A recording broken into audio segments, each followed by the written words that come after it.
And today we are taking up the dis-ease of insanity. The dis-ease of insanity,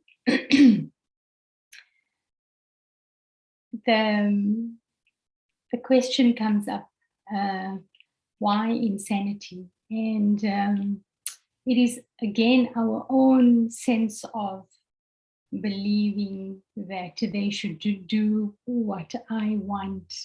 It becomes this dis-ease of this consciousness that we have, that we as insanity is not the kind of insanity we're talking about that is defined by the psychiatric universe, that would have us sanctioned into a place and separated from everyone, but that it is this primary symptom of anger.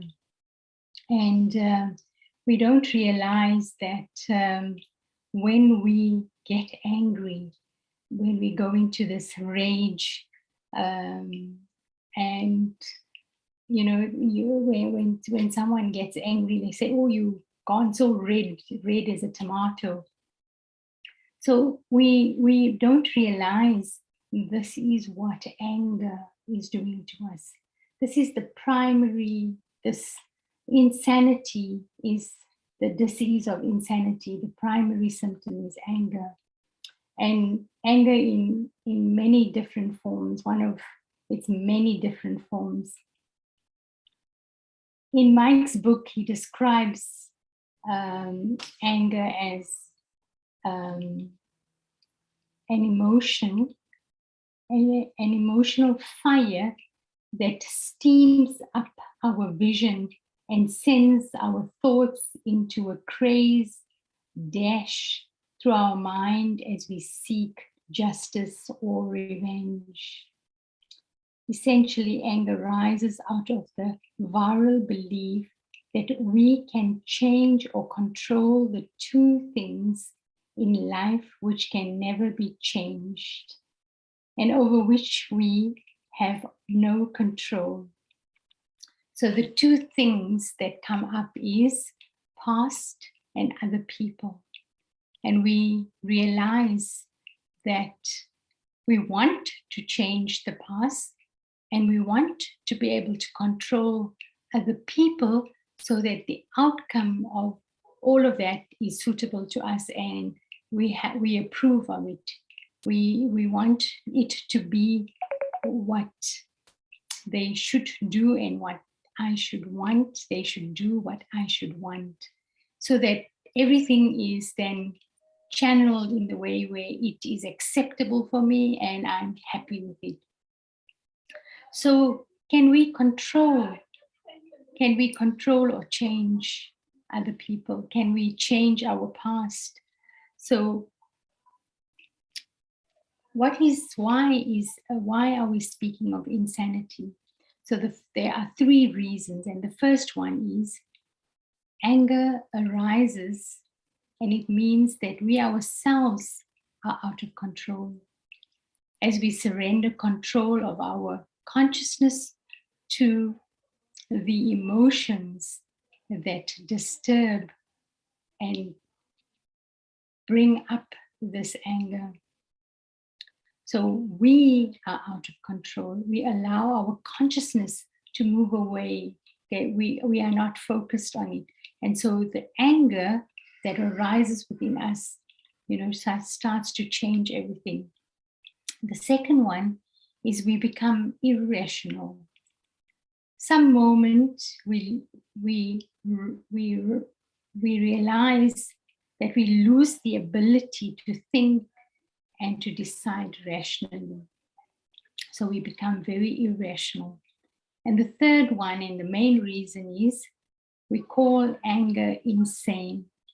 It is a sign we are trying to do the impossible, trying to change what we cannot. So we have absolute total unawareness of what we're trying to do, because that rise of anger takes away that understanding, the functionality to actually use our own inner intuition to connect to that which we know is good for us, but it just overtakes us. So we need to really understand that we cannot control other people, and we cannot change the past. If it's happened, the past is past. It is done and over with. We can improve the past by looking at the situation and saying, how is it that we can, whatever has happened, how can I actually improve? Or if I know that there's a mistake, how can I improve on it, and what can I do to sort out whatever it is? But I cannot change what has happened. So imagine trying to control other people. When I just look at that, each and every one has their own part to play, and they are playing their part very accurately, that I don't have no need. So identifying the self, the being, identifying others as that being, that wonderful sparkling energy of light in the center of the forehead, and that each one possesses a wonderful goodness, a treasure of wonderful goodness. And so when I look at that, when I recognize that within myself, and I look at each other in that way, then I'll move away from wanting to control, and look at myself. And so that is very important. So unless we break this habit of creating emotional anger, the fire will grow hotter and more frequently. So if we do not recognize that within my own self, I need to make sure that I am doing that which is aligned to who I am, using my own inner goodness, and then whatever I am responding to, not reacting to, that I'm using that wonderful goodness that I have within me. Because if we continue being in that state of thinking that it's okay, then I will continue, the habit will increase, and I will become more and more hotter, as Mike outlined in his book. I will become more hotter, and more, it will happen more frequently, that anything and everything will continuously press my buttons, and I will go into that rage. So the next question is that as we increase this emotion of anger and it becomes like a norm, it's almost like I start to celebrate the unhappiness, that it is okay. Other people around me are also in that state. Whatever we are, whenever we are upset, we are extremely unhappy. It becomes so normal, it's fine. And the society starts to approve our upsetness. And we learn to start to celebrate such moments of unhappiness and upsetness. So that belief system starts to sink in even further, that it's okay. Even when we as children, we have tantrums, our parents approve of it unless it's finished quickly. So at an early age, we start to learn that when we become angry or upset, nobody seems to disapprove of it, that it's fine. So we learn that it's almost like a form of entertainment, because when when someone is angry and whatever actions they're performing, we take some joy out of it, some happiness out of it, and we think it's funny, and we think, I mean, look at, we take entertainment out of that. So unless, of course, we have that realization that actually that is not how I should be behaving, and the behavior of others should not give me that, joy or happiness. So even in a movie, when we see all of this, we take it on as entertaining. We take it on as that it's okay, it's normal to act like that. So there are 7 viral disbeliefs that Mike has brought up in the book, and I'm going to share that. So these 7 popular viral beliefs around anger and various forms of irritation, frustration, resentment, rage, etc., that is infected our consciousness. And so these beliefs usually ensure that we become frequently insane whilst being completely unaware that we are temporarily off our rocker. So the first one is, it's natural to be angry, so it's okay. The second one, my or our anger might change things for the better around here. The third one, it's not healthy to keep your anger all bottled up, so it's good to let it out. Number 4, it's better to express it, otherwise, how will others know what you feel? The 5th one, it's them that's making me angry. And the 6th one, I need to get angry from time to time as it motivates me to act. Number 7, anger is a way to get things done. It's a way of motivating others.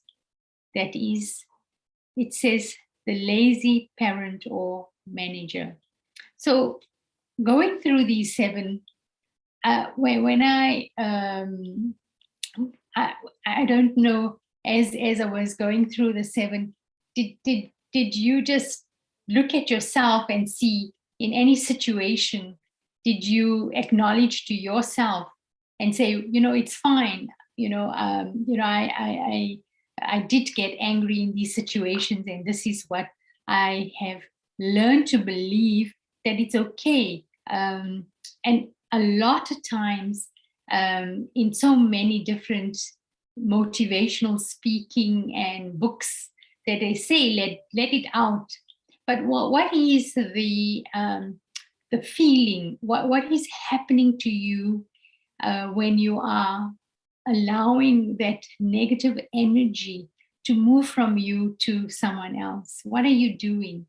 What are you doing to yourself? What are you doing to the person or the soul that you are directing that anger to, that frustration to, that irritation to? What is happening to them? So that relationship is getting, it's really getting, in a way, we are spoiling. We are creating so much more negativity, and so the relation starts to move apart. So in Mike's book, he describes anger as an emotional pandemic. And we know that in the past 2 years, what we have been experiencing, that globally, this pandemic, this viral pandemic of COVID, what it has done. And we can see how the insanity has increased because of this pandemic. People staying at home, working from home, children unable to go to school. So many different situations has risen. And so in his book, he he talks about emotional pandemic. All of the above beliefs are they actually true? If you just think about it, are they really true? So until we realize the truth, our insanity will continually increase. As it increases, it creates a red mist emotion along a spectrum from smothering grumpiness to volcanic rage. I mean, if when we look at that volcano where it's at its peak, where it's spilling out that mud and fire and that smoke, I mean, that is really, quite a hectic situation. So, I mean, imagine you as this individual. And I often realize that the anger is over little things, it's over trivial things, and that I haven't dealt with something. And that anger that I have, that I haven't dealt with something, I'm always then pushing it out to others so that some way I may have relief of my own situation. And thinking that I'm releasing it and I'm giving it to others, but it's becoming worse. So the benefits are global, and that's why anger in all its form can be classified as an emotional pandemic. So each day brings news of further outbreaks and deaths of hundreds and sometimes thousands of people at hand in angry action. And once I noticed such a rage where we are in a one-way street, and there was a person who was heading to a parking spot, and someone else came in and parked in. And immediately that person stopped his car in the middle of the road, jumped out, and pulled out a gun. And I thought, really, can this situation of just someone taking your parking spot allow such rage and such anger to overcome that person, that he could take out a weapon, that he was ready to use this weapon on another human being?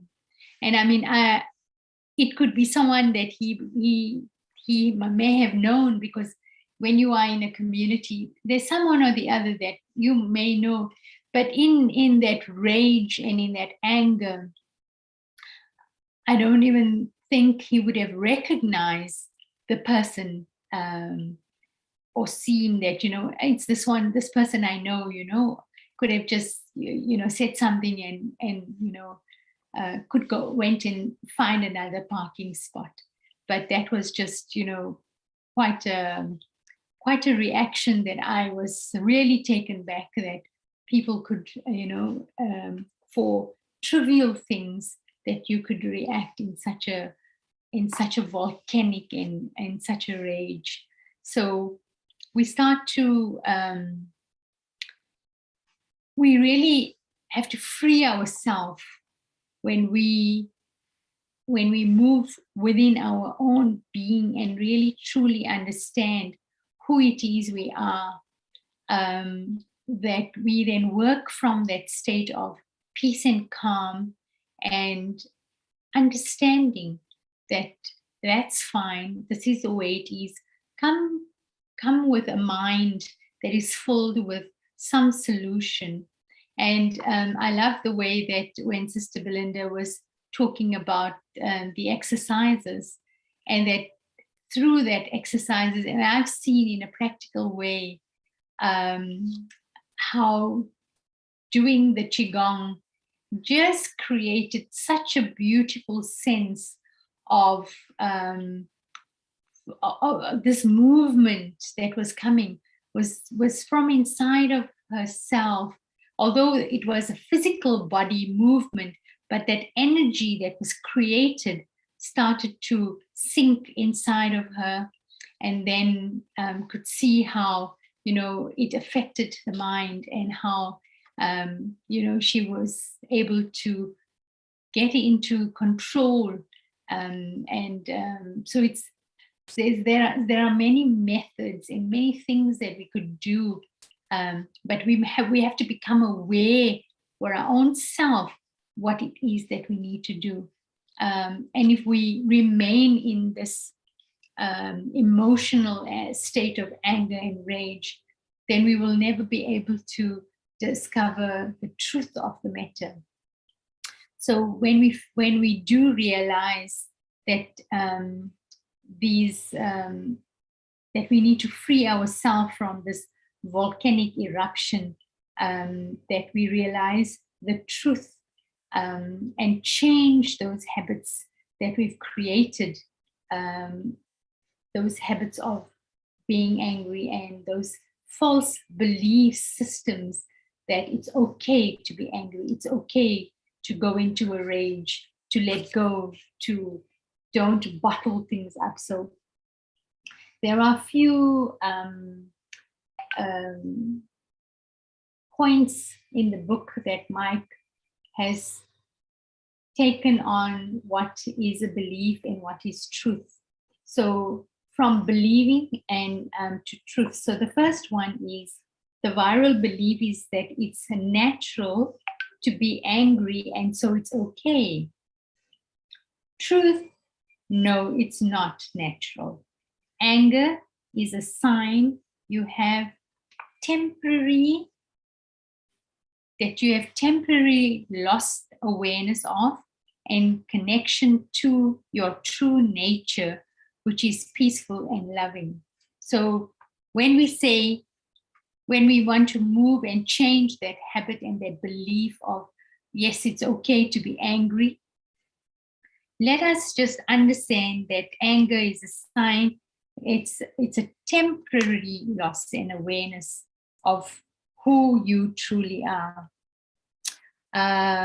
Sorry, there is someone who's raised their hand. Is there a question?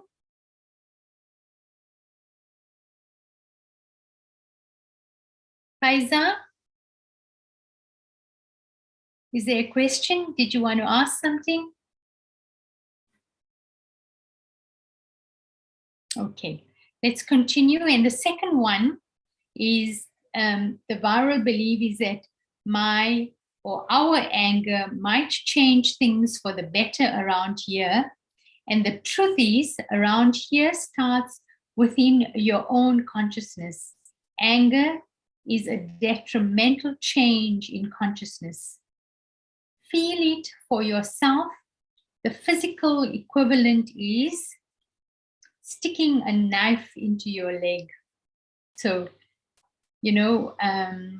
when we really truly want to change, we have to look within our own self, our own consciousness.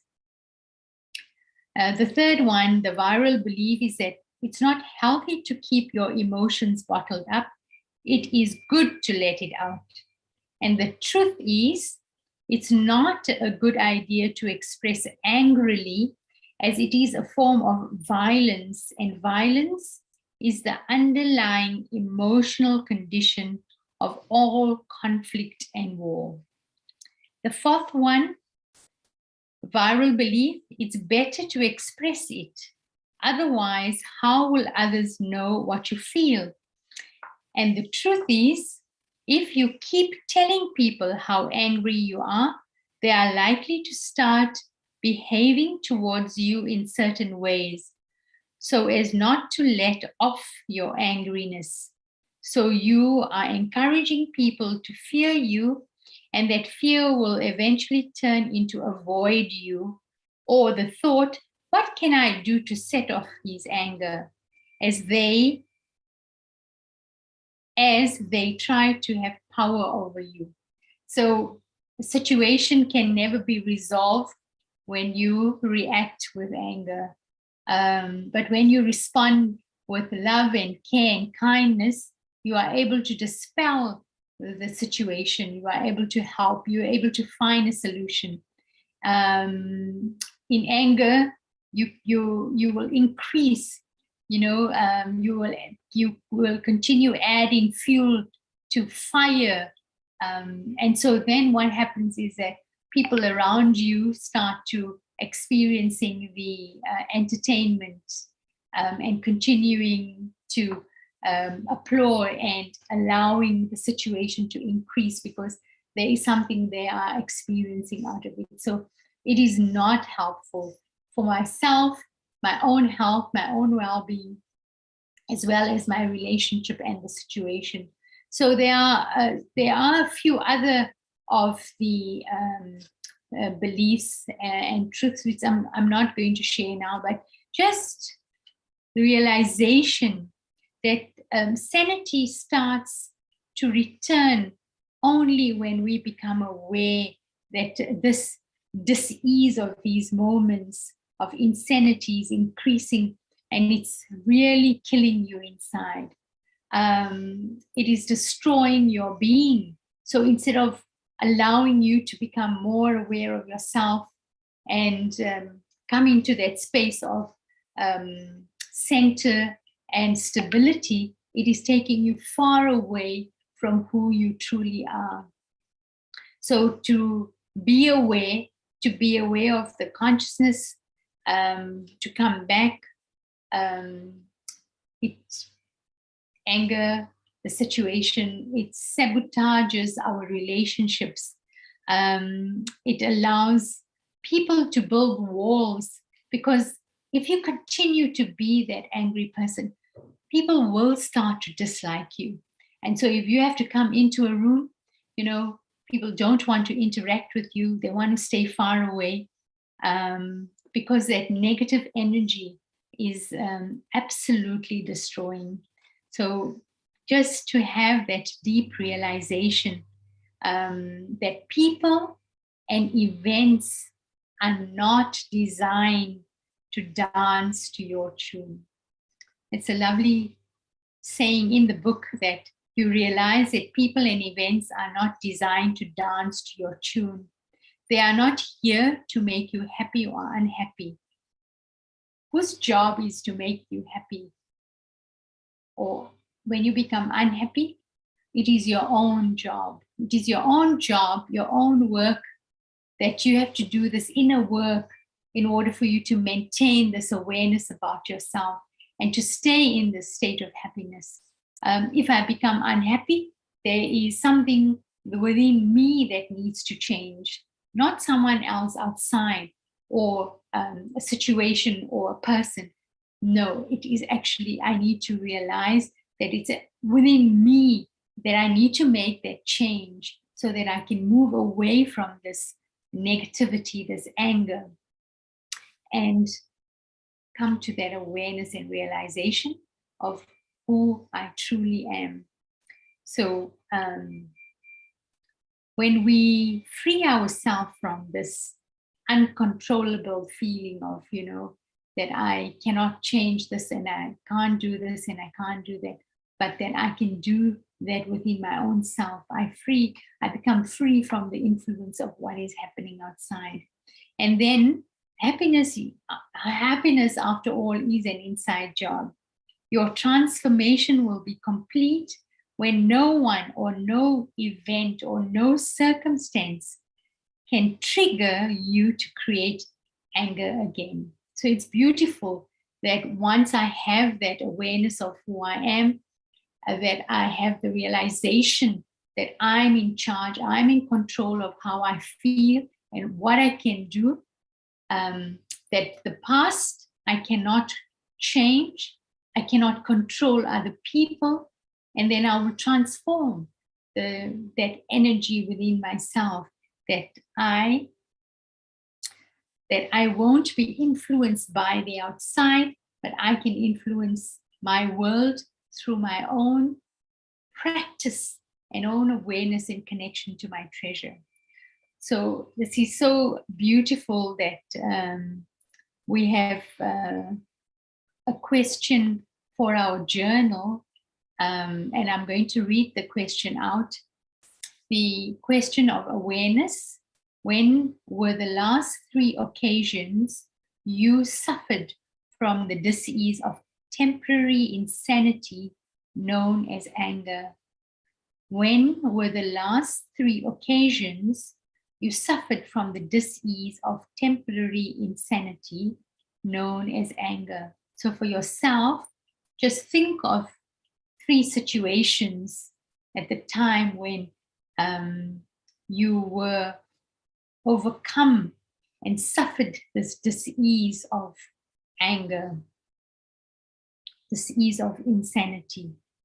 And then the realization: what specifically were you trying to change that was impossible to change, that led you to creating irritation, frustration, or full-blown anger in all of those situations?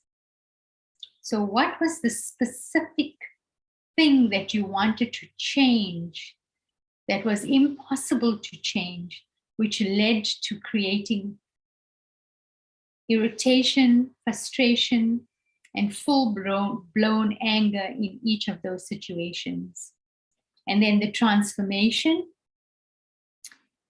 imagine being in the same situation again and not reacting angrily, but responding in a cool and rational way.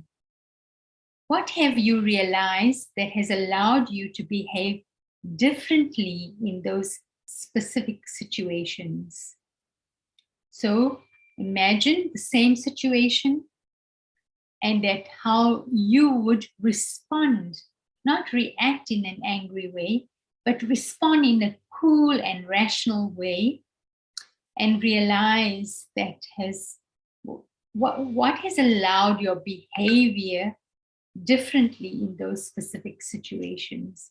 So, I mean, truly, we need to find different methods, different avenues that we need to deal with whatever is sitting within ourselves, because as we interact, as we respond, as we work with others, that whatever we are going through, we're not allowing that to be pressured, to be pushed onto other people, and allowing and blaming others for how I'm feeling, allowing, and there's always the situation is that we say, you made me angry, you said this, and so that is what made me angry.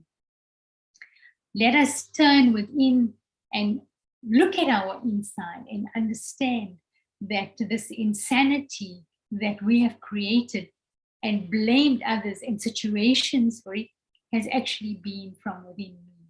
So the more and more time I spend in turning inside, in understanding, being aware of my consciousness, I will be well, I will stay well.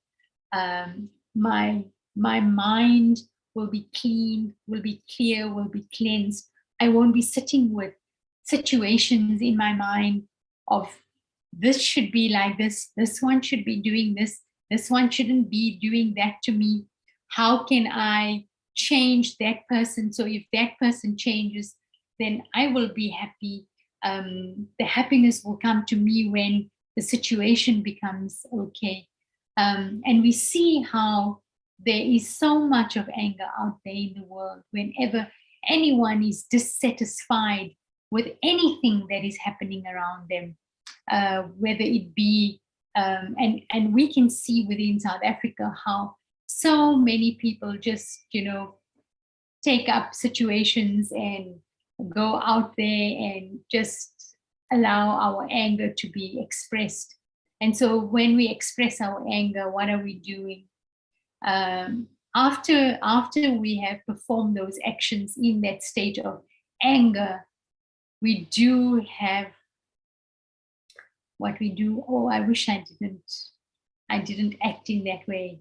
I was in a rage. I was so angry. And so I just acted and I said these things, and then I have regret. Later on, when I realize those actions, those words that I've spoken, whatever I've done, I sit back and I think, no, I shouldn't have.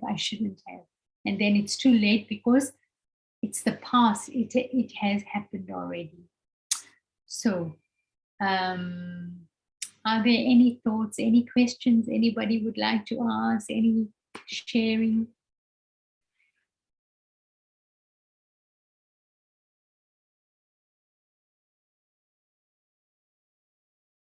So Sharad has shared on the chat, ego to save self-esteem has once before been the cause of a spiraling situation that created walls until they finally had to crumble.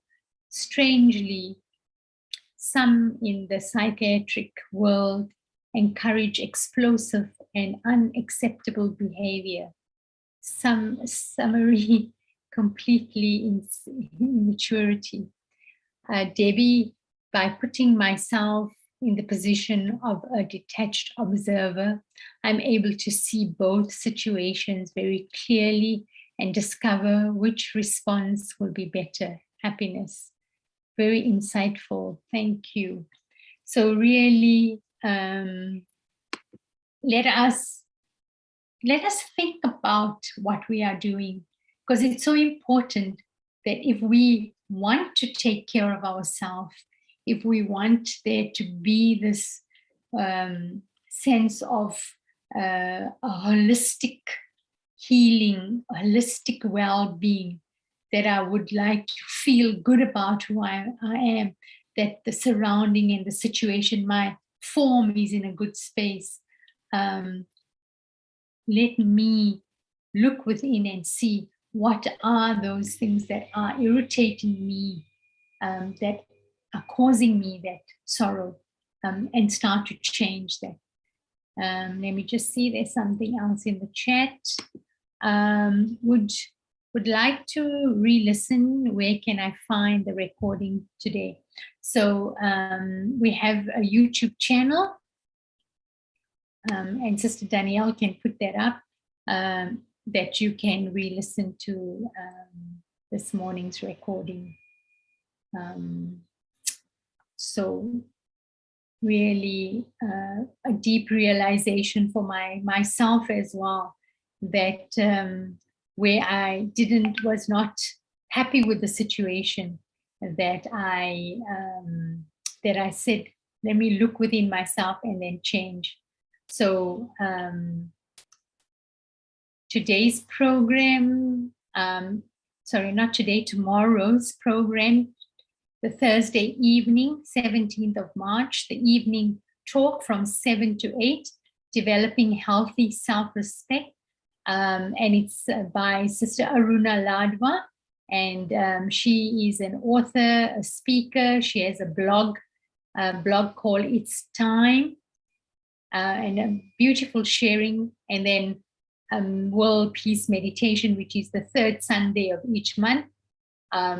So the third Sunday, the 20th of March, from 6:30 to 7:30 p.m. So thank you so much for being with us, and do enjoy your day further, and just keep being in this awareness, this consciousness of who you are, and keep radiating light, the soul, that point of energy here, allowing that peace and calm to spread to this whole world, to everyone, so that we all may experience this sanity of this consciousness of being peaceful. Om Shanti, and have a beautiful day. Thank you.